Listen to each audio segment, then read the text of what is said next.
And so your message is coming through, and really, God bless you. What you've been doing, has been just incredible. Because who would have thought that 2 or 3 years ago? I mean, it's just absolutely amazing. But I can tell you, going back to the vaccine issues, what can we do? Because we don't have to bury our head in the sand right now. There are some very simple treatments. This washing the hands is nonsense. What are you supposed to tell? When don't kiss anyone, don't shake your hand, wash your hands. This is nonsense. Because I mean, it's clearly good hygiene before you sit down to eat to wash your hands. I mean, that's. But this business, what they're talking about, is image without substance. And I can tell you that there's enough evidence that vitamin D has made a difference. We looked at the 1918 Spanish flu, and the most interesting thing were the sailors. We were at war, remember, 1918.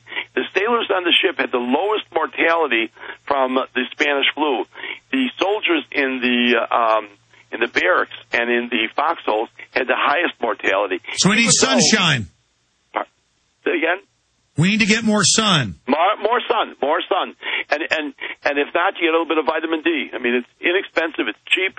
No one can make a big living selling it. You want your vitamin D. You want to get your vitamin D levels. And of course, that's the old wives' tale: is you need to get more sun, or you're going to get sick. You need to get outside. Right. My grandmother used to tell me, Alex, when I'd be sitting, it was nice. I'd say, Mayor, what are you doing in the house? It's beautiful. Get outside. Get a little bit of sun. I want to know how powerful this message is. This has been 35 years of deception by the American Academy of Dermatology, saying that sun will give you skin cancer. Well, if that's true, how can we have more skin cancer now than ever, and no one's in the sun? Well, I'll tell you why. Just what you said. Sunscreen. They've got chemicals and poisons in just as bad as the vaccines. No one should be taking sunscreen. It's unbelievable. It's almost pure aluminum. Yeah.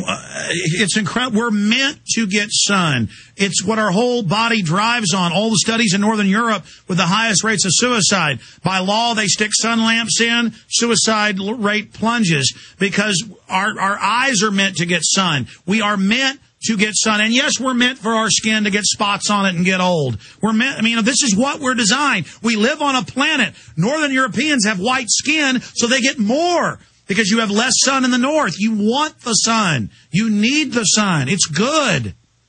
That's exactly right, And I'm giving a paper in December. I'm presenting a paper at the American Academy of Anti-Aging, and the topic is low vitamin D levels, the root cause of cancer. There's enough evidence that that's most probably true. It's no longer conspiracy theory. Already, people are believing it. Well, imagine the conspiracy theory. It's like when I see ads for grass-fed beef. It's like bizarre to feed cows grass instead of dead cows. Yeah. And it's bizarre to go, we're supposed to get sun. Or, wow, global warming's good. It's caused by the sun. The sun, imagine it. It's the source of life. Doctor, stay there. Incredible info. Let's take calls straight ahead. The New World Order beast is genetically modifying your food, mixing vegetables with animals, and now experimenting with viruses. Without a long-term food solution, you will have just two options: starve, surrender. All canned food supplies will eventually run out. What then? Grow your own healthy food and feed your family forever. SurvivalistSeeds.com is now the nation's largest bulk heirloom seed company, and it's owned by a real patriot, Big John Lipscomb. You can now have an infinite amount of healthy vegetables like a watermelon, a bundle of carrots, or tomatoes for a little more than a penny each. SurvivalistSeeds.com. And now you can go into business with Big John at SurvivalistSeeds.com by becoming an affiliate. See his link at SurvivalistSeeds.com. We've got the world premiere of Varmus's new film, trailer of that as well. I meant to have our first trailer out weeks ago, and I got behind. And so we're just releasing these both at the same time. So that's always exciting and interesting. It's not anywhere yet. It'll air here first at PrisonPlanet.tv as we simulcast on the radio. Dr. Eisenstein, there's so many other points.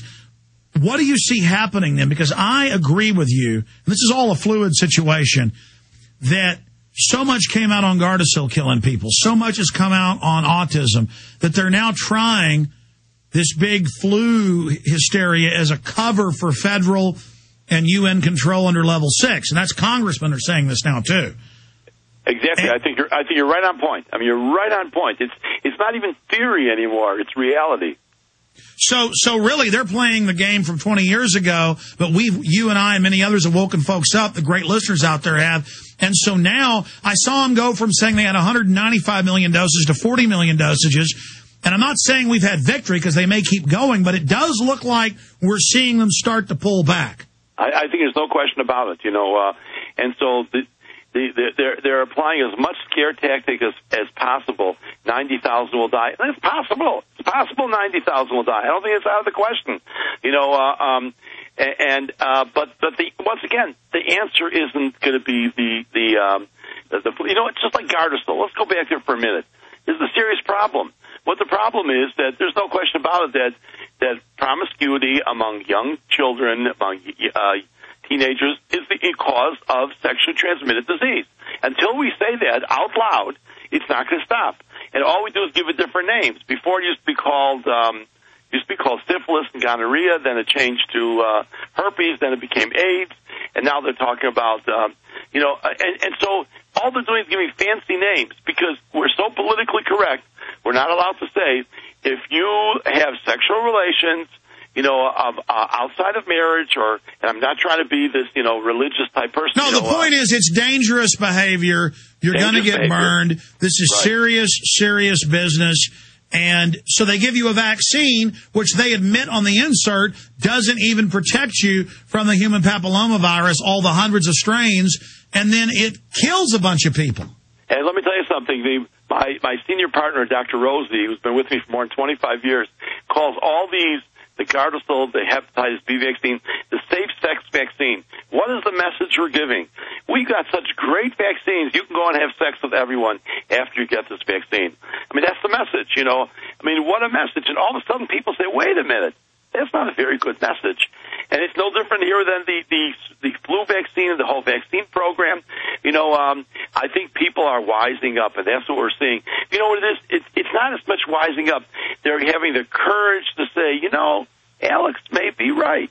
He may not be that crazy lunatic who's talking about that we need our guns and we need our rights. Maybe there is a constitution still,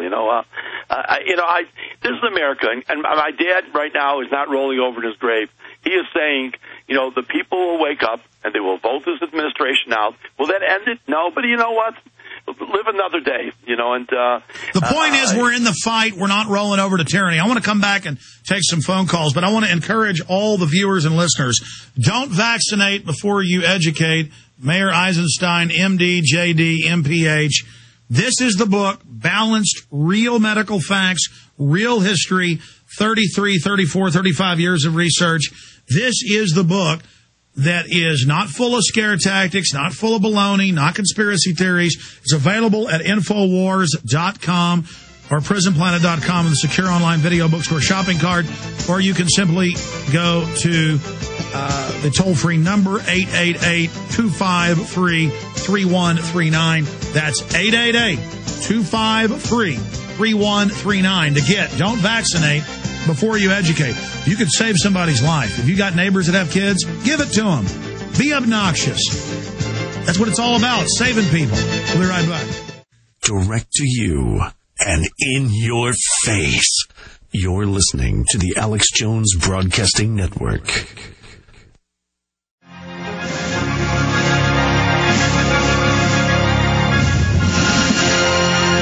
We've got Dr. Mayor Eisenstein for another 20 minutes. We're going to take exclusively now your phone calls. Then I'm going to news blitz, play Jason Burmis' trailer, and a lot more. That is coming up. Right now, let's go ahead and talk to Bill in California. You're on the air with the author of Don't Vaccinate Before You Educate. Go ahead. Thank you, Alex, for having me on. I'm a new listener. I was a dumb down on the right until you opened my eyes. I really appreciate that. The point I want to make is yesterday as I was listening to you, I'm watching Fox News on TV and watching the news feeds on the bottom, and right away Kathleen Sebelius is on there, and the news flashes 522 die in U.S. from swine flu. So that's number one. Number two, Again, today they did the news flash, like the doctor was saying, that 90,000 could die. Now, also, I'm looking at a article that was in the L.A. Times saying hundreds of thousands could die from swine flu if vaccinations fail. Now, what I did is I tied all this together with the FEMA camps and the coffins. Those coffins aren't to bury. They're to get the dead bodies to the FEMA camp where they can burn them because they don't want any evidence left behind. What do you think about that? Well, I'm glad you mentioned this because just a week or two ago it was 200 deaths. So, wow, they're saying 500. I got to look up that latest number. The thing is they continue to put out a bigger number, then revise it. Because they'll say everybody that died of flu died of this, then later it comes back it wasn't that, or in some cases it was when they didn't know. But Dr. Eisenstein said this may be a really bad flu.